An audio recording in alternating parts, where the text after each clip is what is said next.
You may qualify for help with home ownership and not even know it. The changes in clients Habitat for Humanity is seeing in Central Texas and why. As we enter holiday travel season, what airlines are doing to avoid a repeat of delays and cancellations from last year.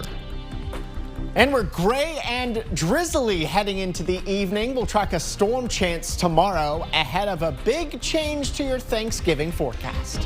Hi, everyone. Thank you for joining us. I'm Mike Rush. Former President Donald Trump paid a visit to the Rio Grande Valley today, picking up a key endorsement in the Lone Star State. Governor Greg Abbott formally backed Trump's third bid for the White House. Our Capitol correspondent Monica Madden was in Edinburgh for the event and has more on what this might mean for the 2024 election. The backdrop for today's event is significant. The Rio Grande Valley has been seen as a seizable battleground for Republicans. A traditionally blue area, Republicans have been investing time, money, and resources in South Texas. And it comes as border security still ranks among one of the top issues for Texas GOP voters. We need Donald J. Trump back as our president of the United States of America. Official support for President Donald Trump from longtime ally Governor Greg Abbott might not come as a surprise. He's still the man to beat, if you will, among Texas Republicans. His post-presidential approval ratings are in the high 70s and have been there for about the last year.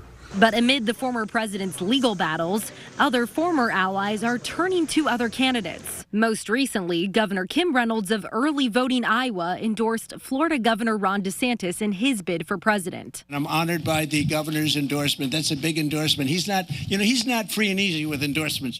The two Republicans passed out meals to soldiers and law enforcement officers stationed at the border for Thanksgiving. They should not be here. The only reason why they are here is because we have a president of the United States of America who is not securing our border. Their message on border security resonating with those stationed here for Abbott's Operation Lone Star. But Democrats say Trump's border plans are extreme and inhumane. The Biden-Harris campaign manager told reporters Trump's trip is, quote, not about securing the border, but a photo op with one of the most anti-immigrant governors. I love this state. Trump vowing to work with Texas on immigration issues if he's reelected. But we're going to make that job very easy for you, Governor. You're going to go back to normal governing. The former president's visit comes after some of his former top aides have pled guilty on charges related to interference with the 2020 election results. But still, his supporters here tell me they are steadfast in their endorsement of Trump, saying that the more than 90 charges the former president faces is nothing but a witch hunt. In Edinburgh, Monica Madden, back to you. And going in depth now, according to the Texas Politics Project's October poll, if the presidential election were held today, 45% of Texas voters say they would support former President Trump. 37% saying they would vote for President Biden for a second term. The other 18% of Texas voters surveyed say they would vote for somebody else, or they haven't decided who they'll vote for just yet. With that introduction, let's take you outside to Southeast Austin. We'll see landscape supply camera there. We've got clouds, we've got drizzle, and we've got some areas of fog. In fact, look at the low visibility that we already have setting up over parts of the metro. Visibility down to 1.3 miles in Austin and at the airport, and San Marcos. Dripping Springs 1.8 miles. Visibility is much improved over the Hill Country and our eastern counties, but even Bastrop 1.2 miles of visibility. And this fog may actually get thicker overnight into tomorrow morning. And that's an early heads up that there could be some dense fog for the Monday morning commute. We don't have a lot of rain out there now, but what we do have is drizzle, which goes relatively undetected on radar. We just know it's out there because of how damp it is and the low levels of our atmosphere below the radar beam. We can pick up on that moisture. Temperatures outside right now are in the 60s. We've been in the 60s all day due to the cloud cover, and we'll stay in the mid 60s really most of the evening and overnight. Drizzle chances drop a little bit from 30% to 10%, but temperatures stay around the mid 60s. Coming up in First Warning Weather, we've got a storm chance for your Monday. We'll time that out ahead of much warmer temperatures that then turn much colder. And we've got some big adjustments to your Thanksgiving forecast you'll want to check out. All right, Nick, thanks. We'll see you in a bit. You may qualify for help owning a home and not even realize it. Habitat for Humanity says while the price of housing has gone up dramatically in Austin, income levels have not kept pace. So that means more people qualify for help. They say that they've seen a shift in their clients to include people like medical assistants, first responders, and teachers, and they want to spread the word about the help that exists. It's a lot of folks in those fields that they don't think of themselves as families who might have an opportunity to get a house with Habitat, but they do. Coming up tonight after the game, KXAN's Grace Reeder dives into the data and will break down whether you qualify or not. Well, just days after it was announced she was entering hospice care, former First Lady Rosalind Carter has died. She was 96 years old. NBC's Dan Shinneman has more on her life and legacy. As a First Lady, Rosalind Carter was a strong advocate for mental health, human rights, and women and children's issues. After leaving the White House, she became a full partner with her husband in the Carter Center, a nonprofit institute for world peace. In their later years, they also worked together building homes for the needy for Habitat for Humanity. Rosalind Carter was born into a working-class family in the small southern town of Plains, Georgia in 1927. She grew up with the future president, but they didn't start dating until the summer after her freshman year in college. They were married just after he graduated from the Naval Academy in 1946. Military life kept them and their growing family on the move. But in 1953, they returned to Plains, Georgia to run the Carter family peanut business. Rosalind's political involvement began when her husband was elected state senator in 1962. She campaigned tirelessly in his bid to become governor of Georgia and then President of the United States. People ask me every day, how can you stand for your husband to be in politics and everybody know everything you do? And I just tell them that we were born and raised and still live in Plains, Georgia. It has a population of 683, and everybody has always known everything I did. She championed mental health causes, writing books on caregiving to bring attention to those in need. The overwhelming majority of people with mental illness can live full and productive lives, and I don't think everybody knows that. Rosalind Carter spent a lifetime bringing attention to issues she felt strongly about, drawing on her experiences so she could devote her life to helping others. Dan Shinneman, NBC News. Carter's family announced earlier this year that she had dementia. Former President Jimmy Carter, who turned 99 in October, has been in hospice care at their home in Georgia since February. Well, Robert Moody, a Texas businessman and philanthropist whose namesake is all over buildings across Austin, has died.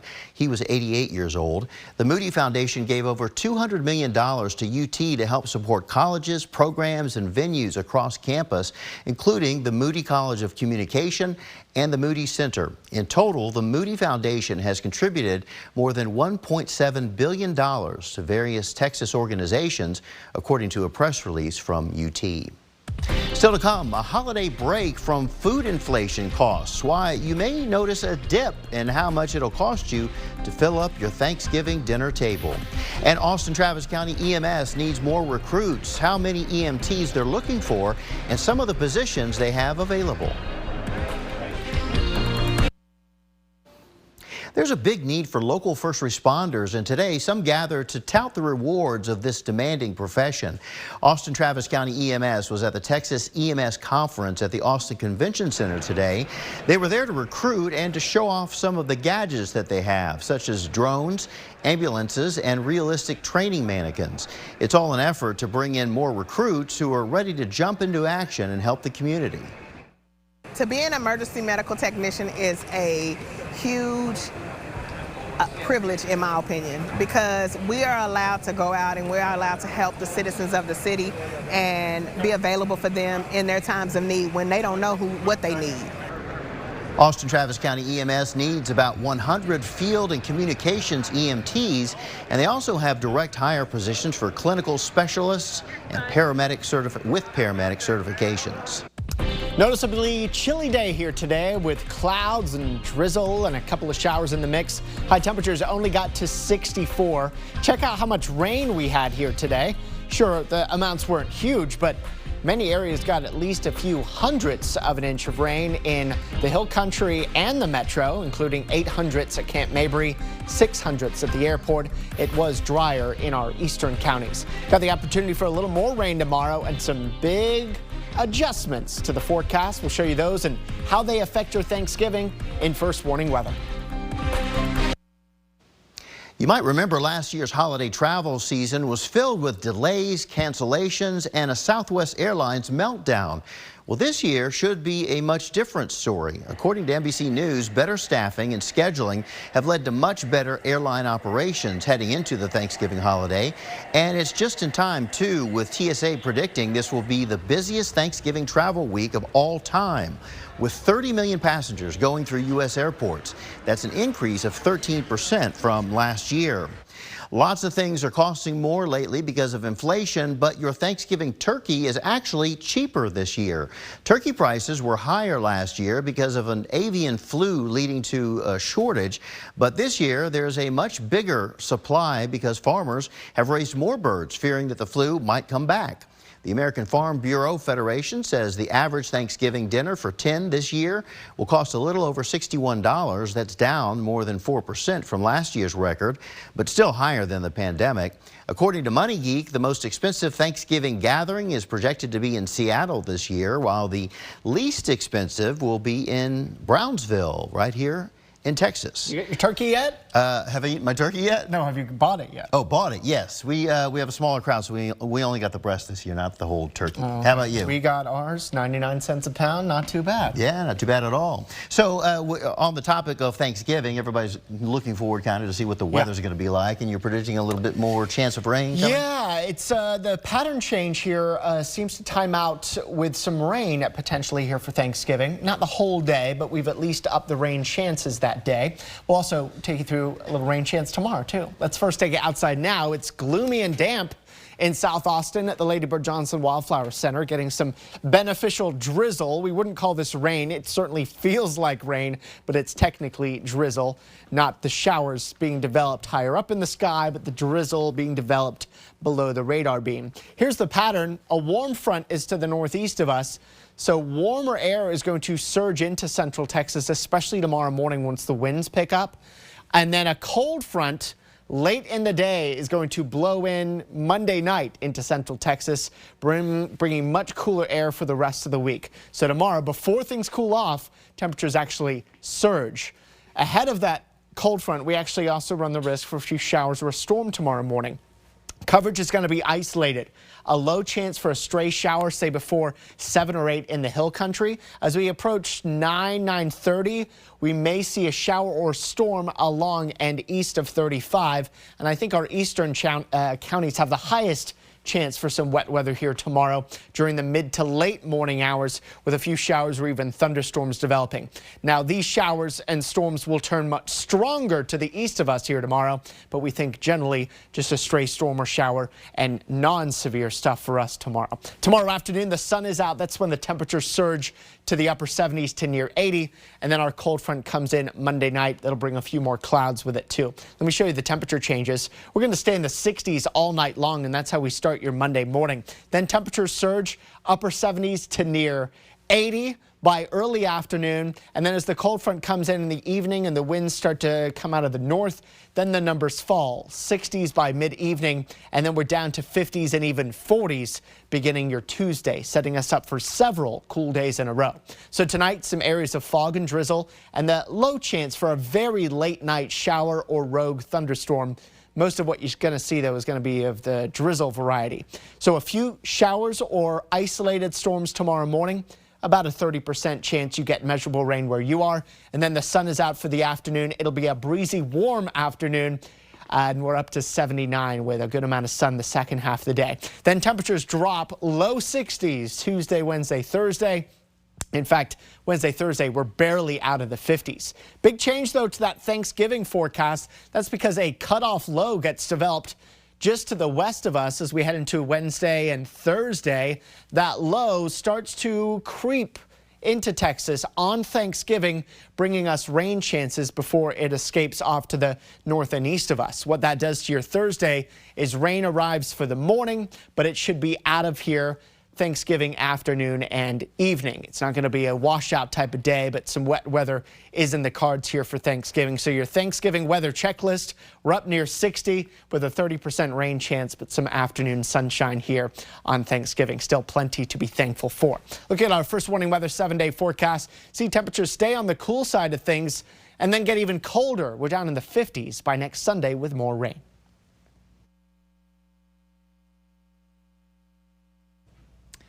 All right, thank you, Nick. Imagine we had our normal open there, having a couple graphics issues now. Let's start with the Dallas Cowboys. They lost the heartbreaker a couple weeks ago to the Eagles. Since then, the competition on the schedule has not looked necessarily competitive, and the Cowboys, they're understandably okay with that.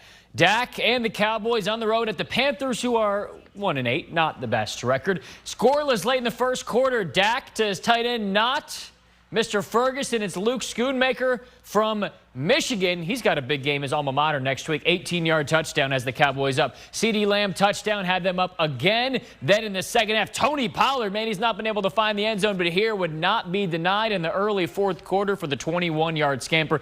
Next play, yeah, it's always the Cowboys offense, but more so the Cowboys defense. Bryce Young is going to need some help sleeping with the nightmares of the Cowboys in his head after today. Deron Bland pick six, his fourth of the year. That is tied for the most in NFL history. Cowboys roll over Carolina. They get a 33-10 win.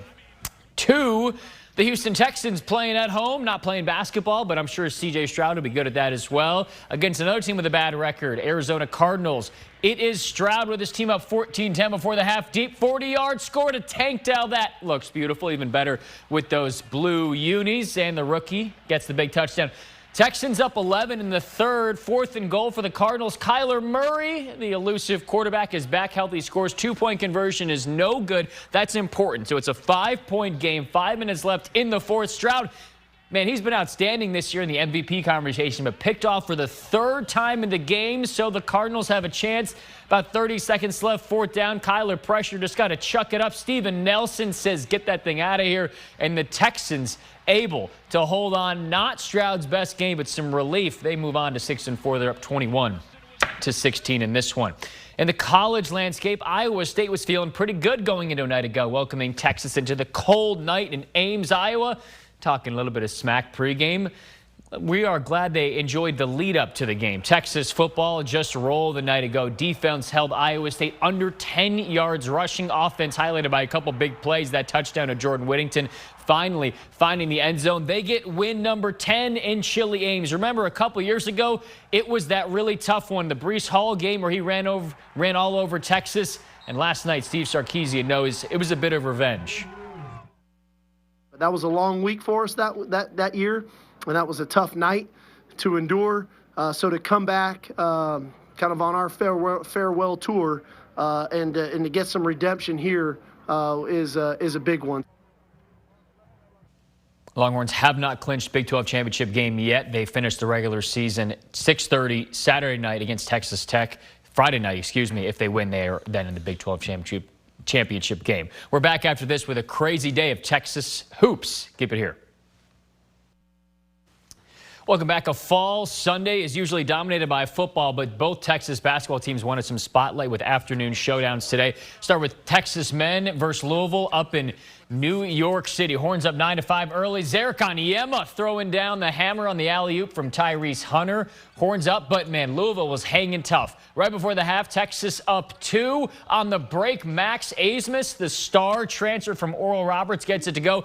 Longhorns down 1, about 2 minutes to go. Brock Cunningham, no. Caden Shedrick, yes. He had over 25 in this game, a big game from him. Then final couple seconds here. Texas forces a turnover. They get the ball back, down 1 with 7 seconds left. And who do they give it to but Max Abmas, the transfer. Tough fadeaway, yes. Texas goes up 1.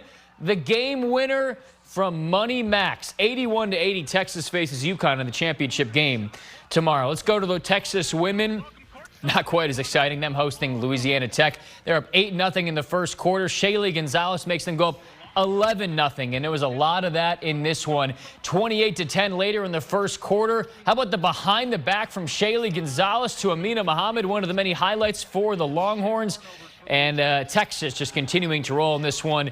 It is Jacqueline Wenentana to the freshman Madison Booker who sticks the three there. Texas rolls. They're still unbeaten on the young season, 96-44. We're back after this.